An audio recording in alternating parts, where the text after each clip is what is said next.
there's something that if you've grown up in church, you may know this. It's called the Sunday school answer. Maybe you've heard people talk about this, or maybe you just instinctively know the answer because when you were growing up, by the way, Sunday school used to be a thing where you'd come and you'd have like a class like at school except at church, and so that's why it was called Sunday school.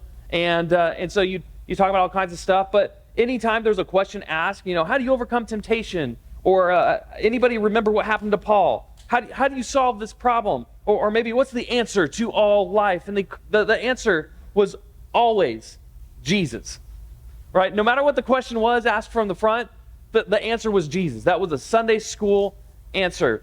And it's kind of become a joke within church communities, but it's still true. We've been talking all week about how to train for godliness, and at the end of the day, the answer is always the Sunday school answer. It's Jesus.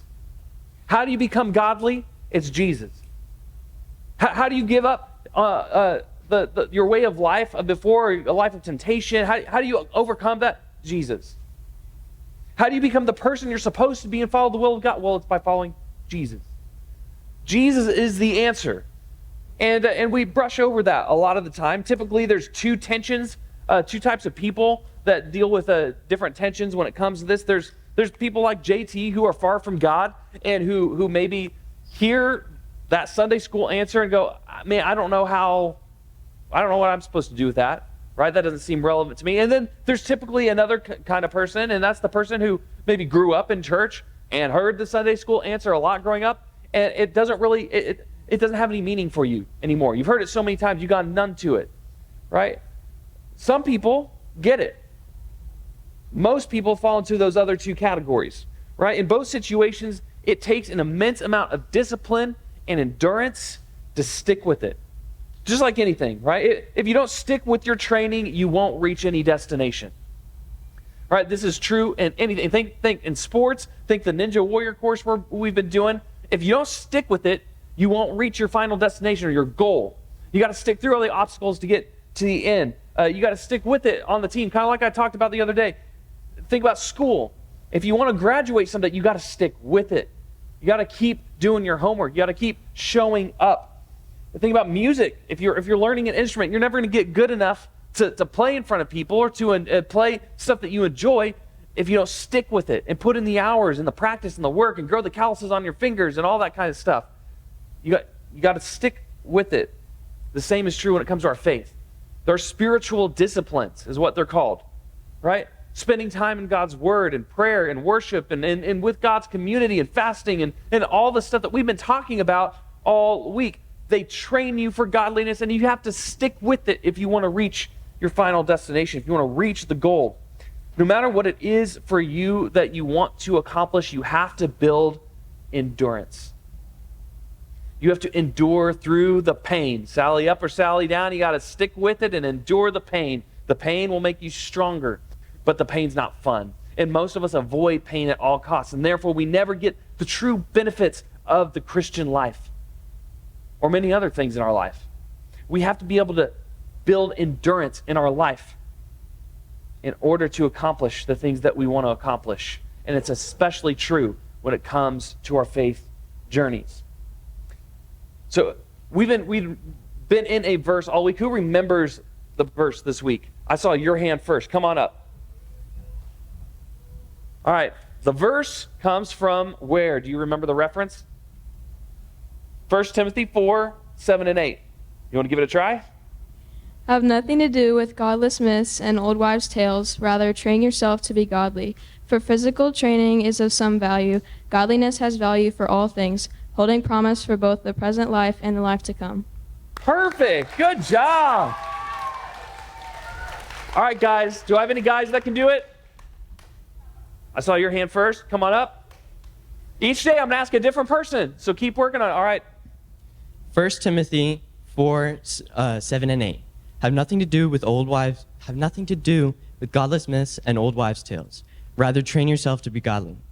For physical training is of some value, but godliness has value for all things, holding promise to both the present life and the life to come. Excellent job. Give them a round of applause. Train yourself to be godly. That's what we're talking about all week. It is something you got to put yourself through. You have to train for it, just like you have to train for anything. But this has value for all areas of life, as we've been talking about. So it's so incredibly important. As we've been talking about godliness, the definition of godliness that we've been working with all week is a life that reflects the character of God, being loving, kind, patient, and following all of his commandments, right? That is what godliness is. Another way to put it would be this, right? Godliness is not just a concept. It's a way of life that impacts every aspect of our behavior, which then supports the verse that we've been reading all week. So remember, Paul is writing to who? Timothy. He's been writing to Timothy, who's been kind of like his mentoree. Paul has been building him up to lead in the church. And we're going to go back up to chapter 3 today, starting in verse 14, and we're going to read through 16. So this is what Paul says. He says, although I hope to come to you soon, because he's writing to Timothy, I am writing you these instructions so that if I'm delayed, you will know how people ought to conduct themselves in God's household, which is the church of God, the pillar and foundation of all truth. Beyond all question, the mystery from which true godliness springs is great.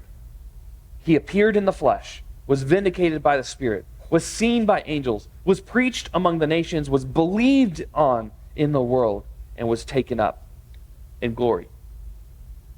This is the crux of the issue. This is right in the middle of Paul's letter to Timothy. So he's been talking about some stuff. He's building up to this right here, which we're in the middle of the week. We're on hump day. This is right in the middle where Paul says, and he reminds Timothy, this is the great mystery of godliness. It all springs from this one person, Jesus Christ. And then he goes into some more practical steps, which we'll do the rest of the week as well. But godliness, first and foremost, comes from Jesus. Godliness comes from Jesus.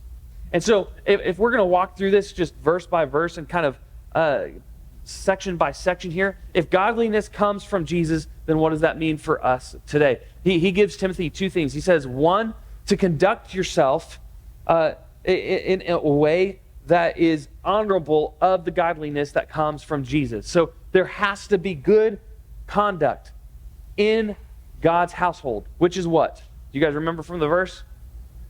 The church, which is the foundation and the pillar of all truth, which we talked about truth yesterday. So he says there has to be good conduct. Secondly, he addresses this mystery of godliness, right? And it is kind of a mystery, right? Some people, it hasn't clicked yet. For those who are outside the faith, they hear about Jesus, they hear about maybe reading the New Testament like JT in that video, and it just doesn't click quite yet for whatever reason. Maybe you've been there. Maybe you have tried to read the Bible and be consistent, and you're like, what am I even reading? This doesn't make sense. And it's been a struggle, right? That the struggle is real sometimes. But this mystery is found in the person of Jesus Christ. This is where all godliness comes from. And so Paul then goes through great detail to address this mystery of godliness, which is great. The mystery he speaks of is not a puzzle to be solved, but a truth to be embraced. In other words, we're never going to fully understand things the way God does, the way life works, because we're not God. This mystery of life is Jesus. And so, first of all, Paul says he appeared in the flesh. He came in human form. If godliness came in Christ, then we have to understand where this comes from. He appeared in the flesh. This is talked about all throughout the New Testament. In John 1, verse 14, it says, the Word, talking about Jesus, became flesh and made his dwelling among us. So first of all, he appeared in the flesh. He humbled himself and took on our nature so that he could relate to us, teach us, and ultimately save us. Okay? Secondly, he was vindicated by the Spirit. Now, vindicated is like a real churchy word. It just means he was proved true by the work of the Spirit. Right? His life, his ministry, they're continually affirmed by his miracles, by his healing of the blind, healing of the sick, raising people from the dead, and then eventually himself raising from the dead, proving his authority and divine power, that what he said was true, that his identity is actually as the Son of God. He said, if you've seen me, you've seen the Father. I am God in human form. And we have that written out throughout the Gospels. We have that written out. People have recorded it all throughout the last 2,000 years. So Next, he was seen by angels. The angels witnessed and celebrated. In fact, they were the announcers of his birth and his resurrection. If you remember, the angels came and declared to the shepherds out in the field, "Behold, the Messiah has been born to you. Emmanuel, God with us." And then as the women went to go to the tomb to mourn Jesus' death, the angels appeared and said, "No, he's not here. He's alive. He's risen from the dead." The angels have been there, and his life and mission were so significant that even the heavenly beings recognized and glorified him. Jesus is preached among the nations. He is preached among and Paul was at the forefront of this effort. In the ancient world, right in the years immediately following Jesus' resurrection, the disciples dispersed. Right? The disciples dispersed and they preached to the nations. They declared, they announced who Jesus was so that everybody could have the same hope that they have found in Jesus. Paul even declares and he talks about the truth. Some of you were there to witness it. He's talking to these people. Guys, if this weren't true, this would have been debunked. But nobody could find the body. The empty tomb is still there. And Jesus is preached throughout the world.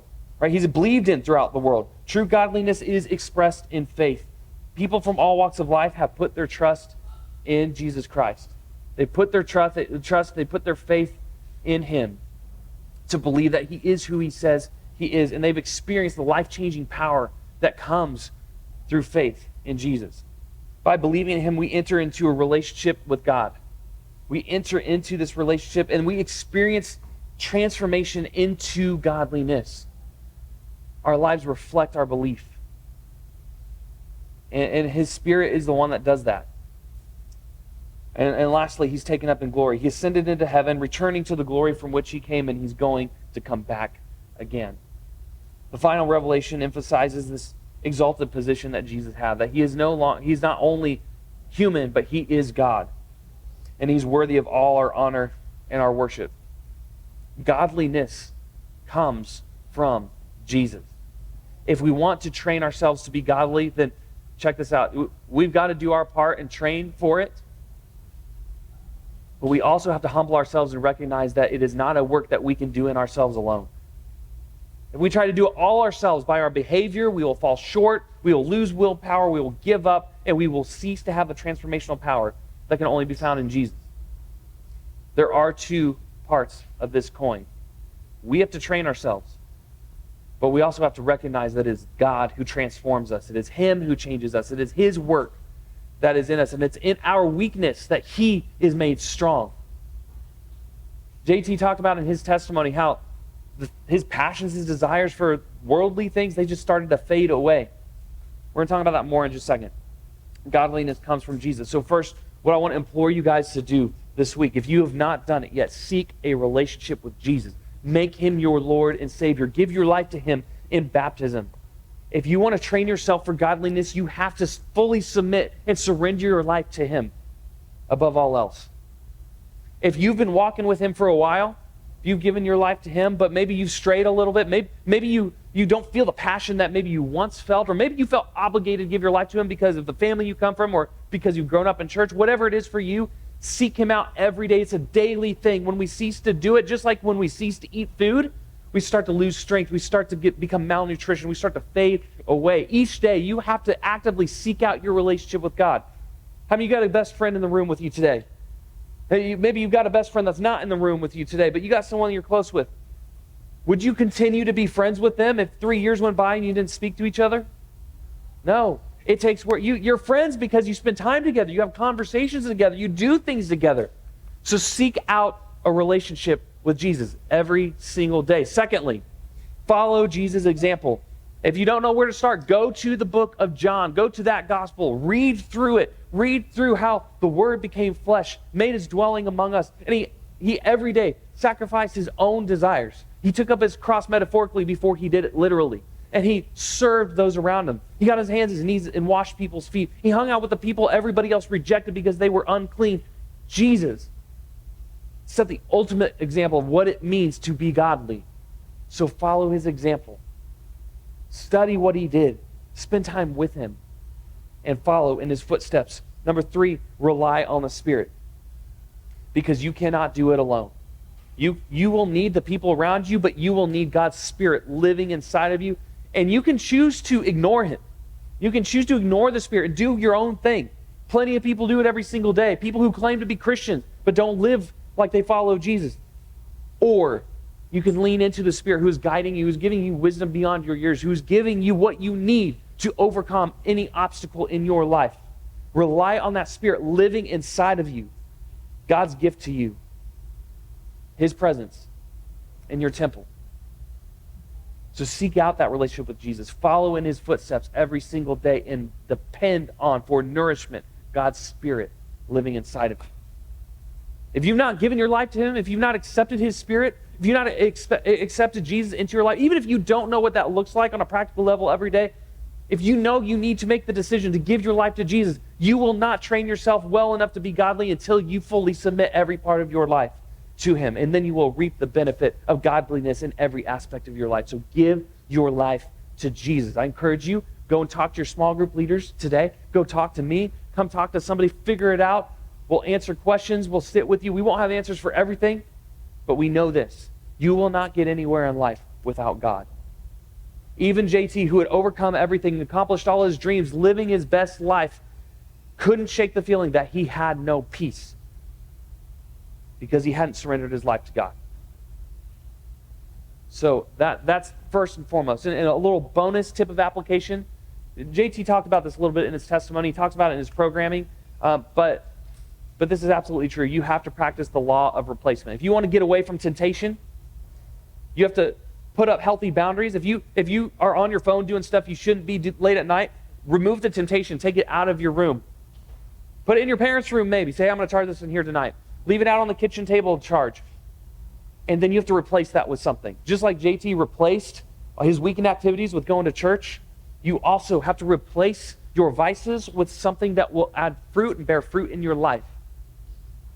So, live by the law of replacement. Just like I had to replace my sugary Yoplait yogurt with the 000, Oikos Greek yogurt that doesn't taste as good, but hey, I'm used to it now. Now normal yogurt tastes way too sweet, right? You got to find the law of replacement in your life. If you don't, you will fall back, your willpower will fade, and you don't want that.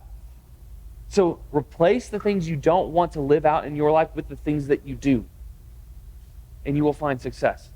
Train yourself to be godly, because godliness first and foremost comes from Jesus.